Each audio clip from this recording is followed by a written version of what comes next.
కాపు రిజర్వేషన్ల ఉద్యమ నేత ముద్రగడ పద్మనాభం కన్నుమూశారు. కొంతకాలంగా ఆయన శ్వాసకోశ వ్యాధితో బాధపడుతున్నారు. హైదరాబాద్ సింధు హాస్పిటల్లో చికిత్స తీసుకుంటూ ఈరోజు ఆయన తుది శ్వాస విడిచారు. కాపు ఉద్యమ నాయకుడిగా ముద్రగడ పద్మనాభం పనిచేశారు. కాపు రిజర్వేషన్ల కోసం దశాబ్దాలుగా ఆయన పోరాటం జరిగింది. ఏపీలో తూర్పుగోదావరి జిల్లా కిర్లంపూడిలో తెలుగు కాపు కుటుంబంలో ఆయన జన్మించారు. ఆయన మృతికి సంబంధించిన పూర్తి సమాచారం మా ప్రతినిధి రవి లైవ్ లో అందిస్తారు. రవి,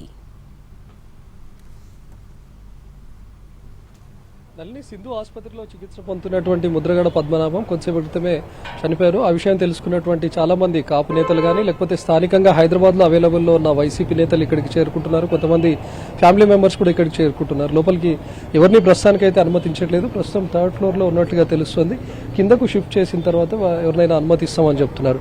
ప్రస్తుతం ఆసుపత్రికి పత్తిపాడు నియోజకవర్గం మాజీ ఎమ్మెల్సీ లక్ష్మి కూడా చేరుకున్నారు.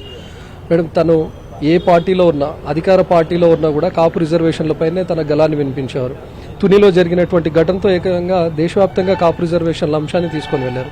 సో ముద్రగడతో ఎలాంటి అనుబంధం ఉండేది, లేకపోతే తను ఏ విధంగా పోరాటం చేశారు అటు కాపు రిజర్వేషన్ల కోసం కానీ లోకల్గా పత్తిపాడు అభివృద్ధికి కానీ? కాపు రిజర్వేషన్ అనేది మొన్న లేటెస్ట్గా వచ్చిందండి. అంతకుముందు ఆయన ఎమ్మెల్యేలుగా 4 సార్లు ఎమ్మెల్యే చేశారు, రాష్ట్ర మంత్రులుగా చేశారు. అంతకుముందు అన్ని కులాల వారికి ఆయన ఆపద్ బాంధుడు, ఆప్తుడు. ఒక కాపు కులం వ్యక్తి కాదండి, అన్ని కులాల మనిషి కూడా. ఎందుకంటే నేను చిన్నప్పటి నుంచి ఆయన్ని చూసి పెరిగాను. నేను ఆయన ఏ విధమైనటువంటి సేవలు అందించారనేది దానికి నేనే సాక్ష్యం. నా ఊరు మారుమూల ప్రాంతం, కొండల్లో. మాకు ఏజెన్సీ ప్రాంతం, ప్రతిపాడు నియోజకవర్గం అంటే ఏజెన్సీ. బస్సు సౌకర్యం లేదు, కరెంట్ ఉండదు, నీరు ఉండదు, త్రాగునీరు ఉండదు, సాగునీరు ఉండదు, పని ఉండదు. ఆకాశం వర్షిస్తేనే కానీ భూమి మీద పంట పండుకోవడానికి కూడా అవకాశం లేనటువంటి పరిస్థితిలో ఉన్నటువంటి ప్రతిపాడు నియోజకవర్గానికి మహానుభావుడు ఈయన ఎమ్మెల్యేగా వచ్చిన తర్వాత మరి అక్కడ ఏమేమి అవసరమో ముందు చూసి ప్రతి ఒక్క పల్లెటూరుకి కూడా కరెంట్ ఇచ్చారు, నీరు ఇచ్చారు, ఇల్లు ఇచ్చారు, ఇళ్ల స్థలం ఇచ్చారు. అలాగే ప్రతి పేదవాని కుటుంబంలో ఉన్నటువంటి పిల్లలు చదువుకోవాలని ఎలిమెంటరీ స్కూల్ కట్టించారు, హై స్కూల్ కట్టించారు, అలాగే రెసిడెన్షియల్ రప్పించారు. చాలా అభివృద్ధి కార్యక్రమాలు చేసినటువంటి మహానుభావుడు, మహనీయుడు ముద్రగడ పద్మనాభం గారు. ఆయన ఒక కాపు కులానికి అంటగట్టేసి తర్వాత ఏయో పార్టీలు వచ్చి అలాగా అంటగలపడం కానీ కాపు కులానికి కూడా ఎందుకు ఆయన గళమెత్తారు?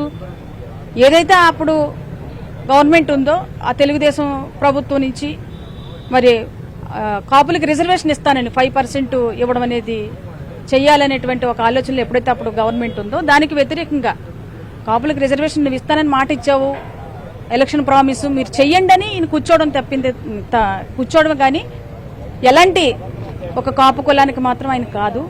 అధికార పార్టీలో ఉన్నా కూడా అధికార పార్టీ పైన గలం వేపించేవాళ్ళు ప్రజా సంక్షేమం కోసం. సో అక్కడ తనకు ఎలాంటి అంటే ఏం చెప్తారు మీరు? ఆయన అధికారమా అపోజిషన్ ఆయనకి అనవసరం అండి. ఆయన అవసరమైన ఎవరైనా అడిగితే ప్రజల నుంచి ఎలాంటి కోరికలు వచ్చినా, ఎలాంటి అత్యవసర పరిస్థితులు వచ్చినా ఆయనకి ఏ గవర్నమెంట్ అయినా చేయాల్సిందే. ఎందుకంటే ఆయన ప్రజల పక్షాన్ని పనిచేసినటువంటి నాయకుడు.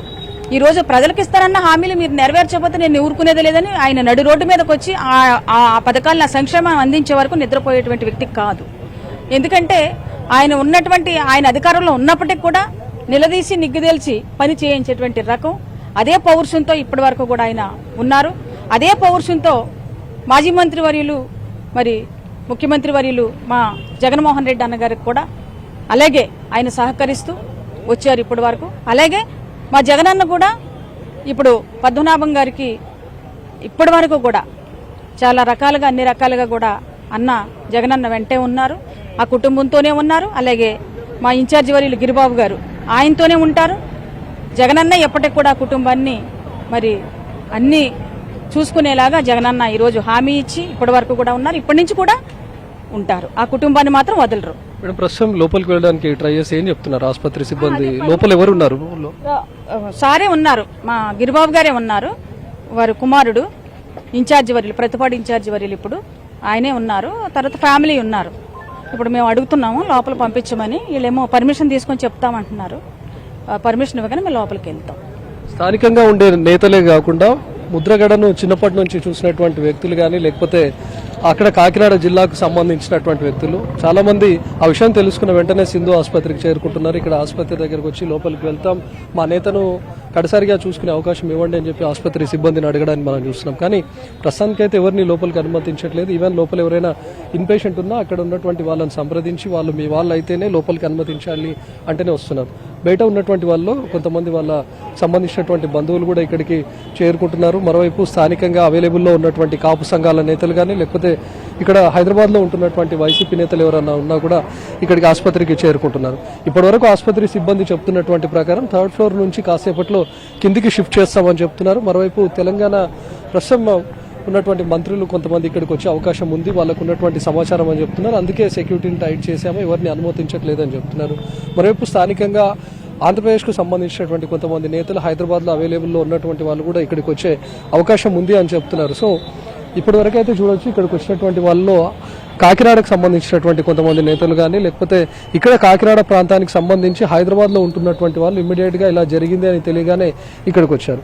సో ఇందాక మాజీ ఎమ్మెల్సీ చెప్తున్నటువంటి ప్రకారం కాపు రిజర్వేషన్ల అంశం అనేది ఇటీవల వచ్చింది, కానీ ముద్రగడ పద్మనాభం అంటే ప్రతి వర్గానికి తను మేలు చేయాలి, అభివృద్ధి సంక్షేమ ఫలాలను మారుమూల గ్రామాలు ఏజెన్సీ ప్రాంతాలకు కూడా తీసుకొని వెళ్లేందుకు తను కృషి చేశారు అని చెప్పి తను చెప్తా ఉన్నారు. చిన్ననాటి నుంచి వాళ్ళ స్కూల్ స్టేజ్ నుంచి మేము చూస్తూ వస్తున్నాం, అక్కడ కరెంటు లేదు, కనీసం స్కూల్స్ కూడా ఉండేవి కావు, ఆసుపత్రులు ఉండేవి కావు. అలాంటి మారుమూల ప్రాంతాలకు కూడా విద్యుత్ సరఫరాను తీసుకొచ్చారు, స్కూల్స్ను ఏర్పాటు చేశారు. ప్రతి ఒక్కరూ చదువుకోవాలి, ముఖ్యంగా ఇంట్లో ఉన్నటువంటి ఆడపిల్లలను పనికి పంపించేటటువంటి రోజుల్లో కూడా వాళ్ళను వెళ్లాల్సింది పనులకు కాదు, వాళ్ళు స్కూల్స్కి వెళ్ళాలి అని చెప్పి వాళ్ళని కూడా ఉన్నత చదువులు చదివించాలని చెప్పి తను సర్వే చేయించి మరి తన మనుషుల్ని పంపించి మరి స్కూళ్ళల్లో చేర్పించే విధంగా చూసేవాళ్ళని చెప్తున్నారు.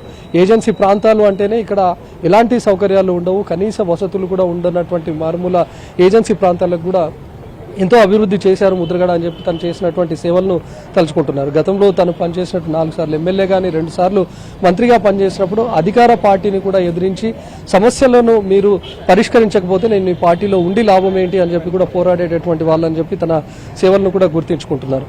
ముఖ్యంగా కాపు రిజర్వేషన్ల అంశం కోసం కూడా చూస్తే మీరు ఇచ్చినటువంటి హామీని నెరవేర్చాల్సిందే అని చెప్పి కాపు రిజర్వేషన్ల కోసం అల్పెరగని పోరాటం చేశారు. తునిలో జరిగినటువంటి రైల్వే ఘటనతో ఏకంగా దేశవ్యాప్తంగా కాపు రిజర్వేషన్ల అంశం చాలా ఫేమస్గా మారిపోయింది. అంటే తన రాజకీయ ప్రస్థానంలో చెరగని ముద్ర వేసుకున్నారనే చెప్పొచ్చు. గత కొన్ని రోజులుగా హైదరాబాద్లోని ప్రైవేట్ హాస్పిటల్లో ఏజీ హాస్పిటల్లో చికిత్స పొందుతున్నటువంటి ముద్రగడను కొన్ని రోజుల క్రితం ప్రస్తుతం మనం చూస్తున్నటువంటి సింధు ఆసుపత్రికి షిఫ్ట్ చేశారు. తను ఇక్కడ చికిత్స పొందుతున్నటువంటి టైంలో కూడా ఏపీకి సంబంధించినటువంటి వైసీపీ ముఖ్య నేతలు బొత్స సత్యనారాయణతో పాటు చాలామంది ఇక్కడ వచ్చి తనను చూసి వెళ్ళినటువంటి పరిస్థితి. మాజీ సీఎం వైఎస్ జగన్ కూడా ఎప్పటికప్పుడు తన ఆరోగ్య పరిస్థితి పైన సమీక్షిస్తూనే వచ్చారు. కానీ కొద్దిసేపు క్రితమే తను ఇక్కడ చికిత్స పొందుతూ తుదిశ్వాస విడిచారు. దీంతో ఏపీకి సంబంధించినటువంటి నేతలు కూడా ఇక్కడికి వచ్చే అవకాశం ఉంది. కానీ ఆసుపత్రి వర్గాలు కాసేపట్లో ఏదో ఒకటి వెల్లడించే అవకాశం ఉంటుంది. ఇక్కడ లోపల ఆల్రెడీ తన కుమారుడు గిరిబాబు కూడా పక్కనే ఉన్నారు, ముద్రగడ పద్మనాభం పక్కనే. మరి ఏం చెప్తారు, ఇమ్మీడియట్గా ఇక్కడి నుంచి షిఫ్ట్ చేస్తారా లేదా అనేది చూడాలి. ప్రస్తుతానికి ఆసుపత్రి సిబ్బంది లోపలికి ఎవరిని అనుమతించట్లేదు. అక్కడ కాకినాడకు సంబంధించినటువంటి నేతలు కానీ కాపు సంఘాల నేతలు ఎవరు వచ్చినా కూడా అనుమతించట్లేదు.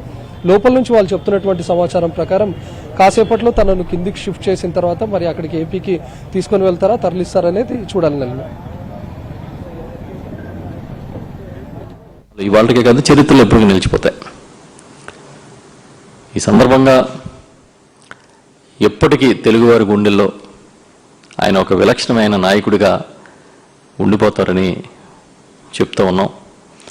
ఈ సందర్భంగా మేమందరం పార్టీ తరపున, వైఎస్ఆర్ పార్టీ తరపున ప్రగాఢమైన సానుభూతి తెలియజేస్తూ వారి కుటుంబానికి, వారి భార్య పిల్లలకి, ఇతర కుటుంబ సభ్యులకి దేవుడు మనోధైర్యాన్ని ఇవ్వాలని మనస్ఫూర్తిగా కోరుకుంటున్నాం. మేమందరం కూడా ఆయనకి తీవ్రమైన సంతాపం తెలియజేస్తూ ఆయన ఆత్మశాంతికి ప్రార్థిస్తూ ఉన్నాం.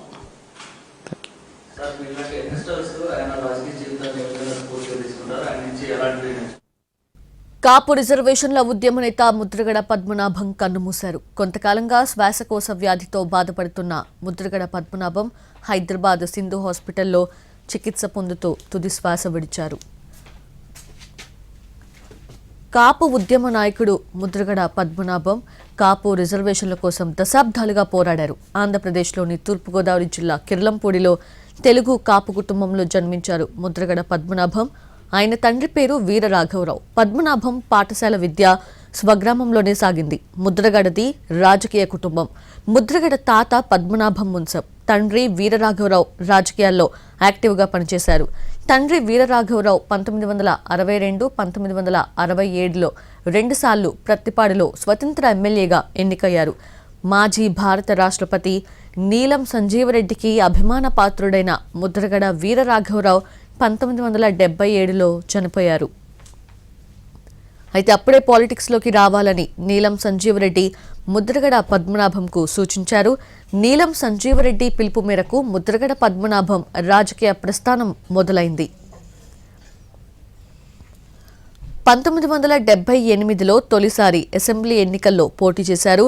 ప్రత్తిపాడు నియోజకవర్గం నుంచి ఎన్నికయ్యారు. 1978 నుంచి 89 వరకు 4 సార్లు ఎమ్మెల్యేగా, ఒకసారి ఎంపీగా ఎన్నికయ్యారు ముద్రగడ.